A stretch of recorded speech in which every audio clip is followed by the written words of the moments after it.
A ver, cerremos los ojos un momento e imaginemos la escena. Estamos en medio del mar, pero no se ve nada. Cero visibilidad. Una niebla súper densa, de esas que casi se mastican, ¿sabes? Cubre todo. Ni siquiera ves la proa de tu propio barco.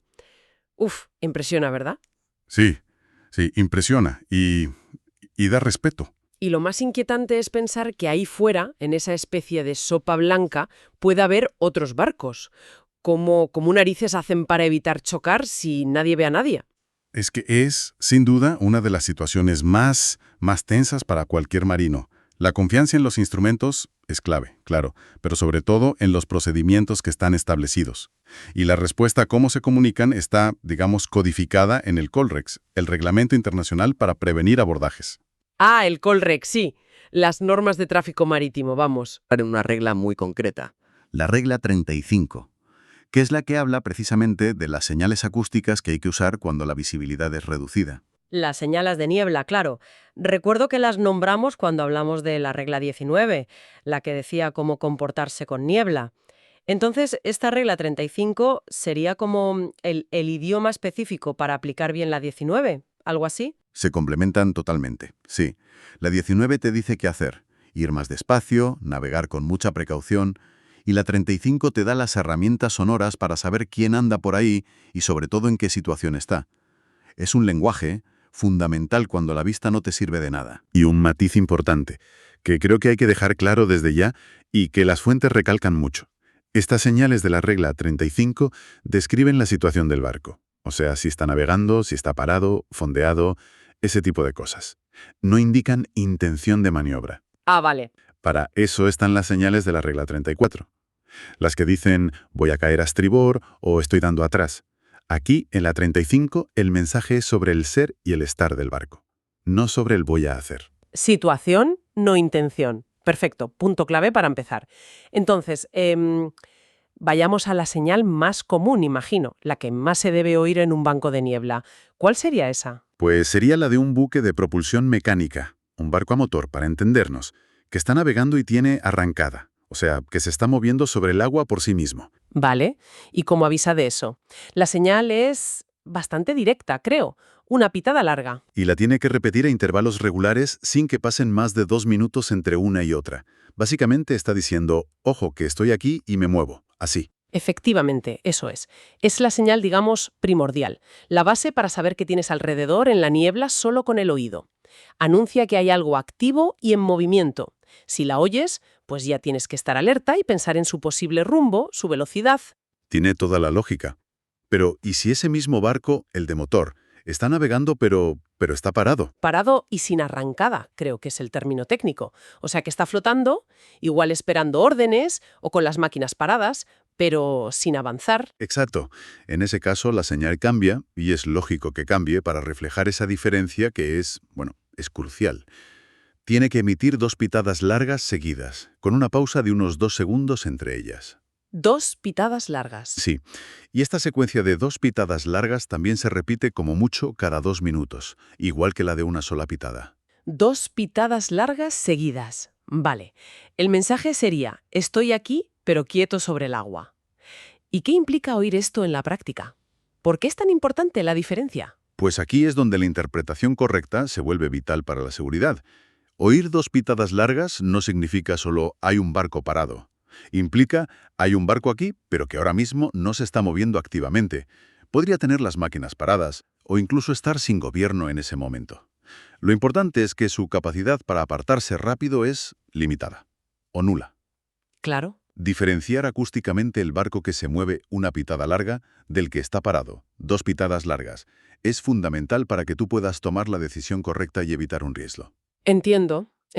La diferencia es crítica porque afecta a cómo debo reaccionar yo como otro barco. Vale. Una pitada larga. Se mueve. 2 pitadas largas. Parado, pero en navegación. Nuestras fuentes también hablan de otro grupo de buques, ¿no? Los que tienen ciertas limitaciones y usan una señal distintiva. Así es. El reglamento agrupa a varios tipos de barcos que, o bien por su estado, o bien por el trabajo que hacen, tienen restringida su capacidad de maniobrar, o que tienen prioridad de paso según otras reglas, claro. Necesitan una forma clara de decir «ojo conmigo», en la niebla. ¿Y esa señal es? Una pitada larga, seguida justo después por 2 pitadas cortas. Y lo mismo, repetida como mucho cada 2 minutos. ¿Qué barcos usan esta señal de una larga y dos cortas? Pues mira, esta señal la emiten, según dice la regla 35, los buques sin gobierno, los que tienen capacidad de maniobra restringida. Como una draga o un cablero, de esos que ponen cables submarinos. Exacto, esos. También los buques restringidos por su calado, por ejemplo, uno muy grande que no puede salirse de un canal estrecho, los buques de vela, que dependen del viento, claro, y los buques de pesca, ya estén navegando o estén faenando parados o fondeados. Ah, interesante esto último. La usan tanto si navegan como si están fondeados pescando. Sí, mientras estén dedicados a la pesca. Entonces, esta señal, una larga y dos cortas, no es solo informativa, es casi una orden para los demás, ¿no? Exactamente. Es una advertencia con consecuencias directas. Si oyes una pitada larga y 2 cortas, sabes que te acercas a un barco con limitaciones serias. Y la regla 18, la de las responsabilidades entre buques, dice claramente que, en la mayoría de los casos, los demás barcos tienen que maniobrar para mantenerse apartados de ellos. O sea que la señal es como un recordatorio sonoro de esa obligación. Eso es. Te dice, atención, yo no puedo maniobrar fácil. Eres tú quien debe apartarse. Te obliga a actuar sí. Queda clarísimo.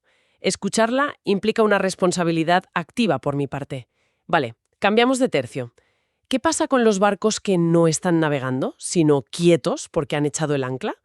¿Cómo anuncian que están ahí, inmóviles, en medio de la niebla? Para los buques fondeados, el sistema de señales cambia de instrumento, digamos. Ya no usan el pito, la bocina del barco. Usan la campana y a veces también un gong. La señal estándar es un repique rápido de campana. Un repique rápido. ¿Cuánto dura? Unos 5 segundos, más o menos.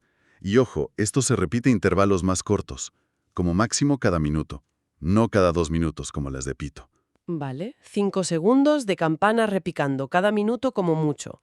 Anotado. ¿Y si el barco es muy grande? Había algo de eso, ¿verdad? Sí, la regla distingue por tamaño, para dar una idea de cuánto ocupa ese obstáculo. Si el buque mide más de 100 metros de eslora, o sea, de largo, Más de 100 metros. eso es, pues además del repique de campana en proa, en la parte de delante, tiene que hacer sonar justo después un gong en popa, en la parte de atrás. El sonido combinado de campana y gong te alerta de que es un obstáculo bastante grande. Campana adelante, gong detrás para los grandullones. Tiene sentido, para hacerse una idea del tamaño en la niebla. Veo también que tienen una señal adicional, opcional, si la cosa se pone complicada. Correcto. Si un barco que está fondeado detecta que otro se le viene encima, peligrosamente, y parece que el otro no se ha enterado de que está ahí, ¿Qué puede pasar con niebla? claro, pues puede añadir una señal de advertencia con el pito. Esta señal es una secuencia concreta. Una pitada corta, una larga y otra corta. Corta, larga, corta. Sí, es un aviso mucho más directo, más urgente, como diciendo, cuidado, que vienes directo hacia mí. Corta, larga, corta. Suena como la letra R en Morse, ¿no? Fácil de recordar. Identifica un obstáculo fijo y sirve como una alerta de riesgo ya inminente. Exactamente. Es una herramienta más para situaciones críticas para intentar evitar la colisión en el último momento con algo que está quieto. Bien, cubierto el fondeo. Pero hay una situación todavía más delicada y más peligrosa. Un buque que ha varado, que está encallado en el fondo. ¿Cómo se distingue su señal de la de uno que simplemente está fondeado? Un buque varado es un peligro inmóvil, sí, y a menudo está en un sitio inesperado o en una zona peligrosa para navegar. Por eso su señal acústica tiene que ser inconfundible. La base sonora es la misma que si estuviera fondeado. El repique rápido de campana y el gong en popa si mide más de 100 metros, cada minuto. Pero tiene que haber algo más para diferenciarlo, claro. Si no, sería confuso. Ahí está la clave, ¿no? Ahí está la clave, exacto. La diferencia crucial, lo que lo distingue sin duda, son 3 golpes de campana, claros y separados, que deben darse inmediatamente antes y también inmediatamente después de ese repique rápido de 5 segundos. Ah, vale. 3 golpes, repique rápido, 3 golpes. Eso es, esos 3 golpes adicionales, antes y después del repique, son la firma acústica inconfundible de que el barco está varado. 3 golpes, repique, 3 golpes. Entendido.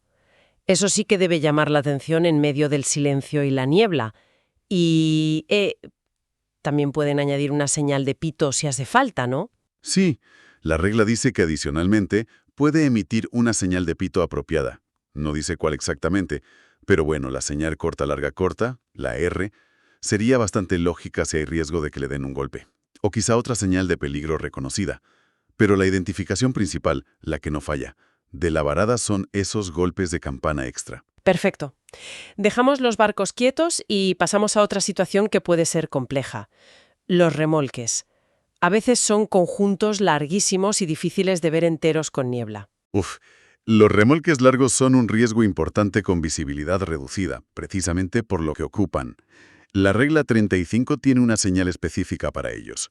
Cuando se remolca a más de un barco, es el último barco del convoy remolcado, si tiene tripulación, el que tiene que emitir una señal acústica particular. ¿Y qué señal hace ese último barco remolcado? ¿El que va al final de la fila? Pues emite una pitada larga seguida de 3 pitadas cortas, como las otras señales de pitos, a intervalos de no más de 2 minutos. Y la regla sugiere además que, si se puede, esta señal se haga justo después de la señal del barco remolcador. Ah, qué interesante. El remolcador normalmente hará una pitada larga si está navegando con arrancada. Una larga y 3 cortas desde el final de la cola. ¿Cuál es la lógica de esto? ¿Por qué así? La lógica es brillante, la verdad, y muy importante para la seguridad. El remolcador, con su pitada larga, anuncia la cabeza del conjunto. Vale. Y el último remolcado, con su señal de una larga y 3 cortas, anuncia el final del conjunto. Y por tanto, da una idea de su longitud total. Ah, claro. Si oyes la señal del remolcador y casi seguida la del último remolcado, te ayuda a visualizar mentalmente que hay un obstáculo largo y probablemente lento entre esos dos puntos que oyes. Además, el barco remolcado casi nunca puede maniobrar por sí mismo, lo que hace todavía más crucial avisar de dónde está y cuánto mide, para evitar que alguien intente pasar por medio. Tiene todo el sentido del mundo. Evita que alguien se cuele donde no debe. Muy bien. Oye, antes de ir terminando, nuestras fuentes mencionan un par de casos particulares. Las embarcaciones muy pequeñas y los buques de práctico. Sí, son precisiones importantes. La regla es práctica y adapta un poco las exigencias. Para los barcos de menos de 12 metros de eslora, no se les obliga a llevar y usar el equipo estándar de pito, campana o gong que hemos descrito. ¿Y entonces? ¿Van en silencio? Eso suena un poco peligroso, ¿no? No, en absoluto. No están obligados a usar esas señales específicas, con esos instrumentos. Pero la regla es muy clara. Si no emiten las señales reglamentarias, deben estar equipados para poder producir alguna otra señal acústica que sea eficaz. Y tienen que poder emitirla a intervalos de no más de 2 minutos. Ah, vale. La seguridad es para todos, claro. Una bocina de niebla de estas de gas, un silbato potente. Algo que se oiga bien. Sea pequeño o grande, todo barco tiene que hacerse oír en la niebla. Entendido. Alguna señal eficaz, aunque no sea la oficial.